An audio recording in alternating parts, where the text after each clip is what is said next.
أعلن الفنان شريف منير طلاقه رسميا لزوجته الثانية لورا عماد، وذلك بعد فترة زواج امتدت لسنوات طويلة، وبات الكثير من الجمهور يتساءل عن لورا عماد.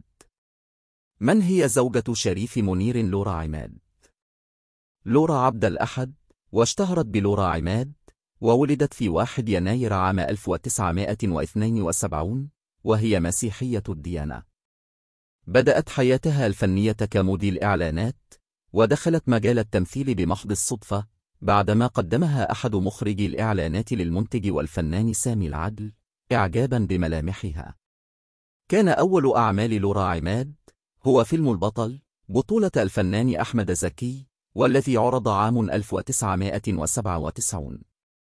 شاركت لورا في مسلسل الرجل الآخر مع الفنانة ميرفت أمين عام 1999، كما شاركت في فيلم سوق المتعة عام 2000، وفيلم أرض الخوف عام 2000.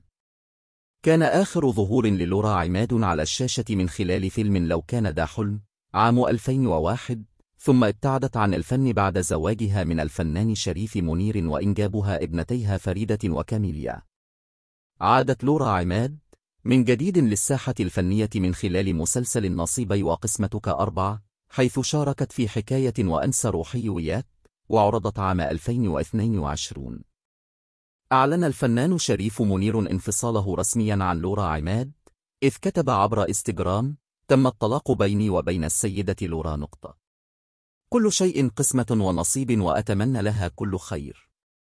سبق وتزوج الفنان شريف منير للمرة الأولى من سيدة تدعى ناهد، وهي من خارج الوسط الفني، والذي أنجب منها ابنتيهما أسماء شريف منير، ولكن ناهد أصيبت بمرض سرطان القولون ثم رحلت عن عالمنا. ثم تزوج شريف منير من لورا عماد، وهي كانت صديقة زوجته ولا أول.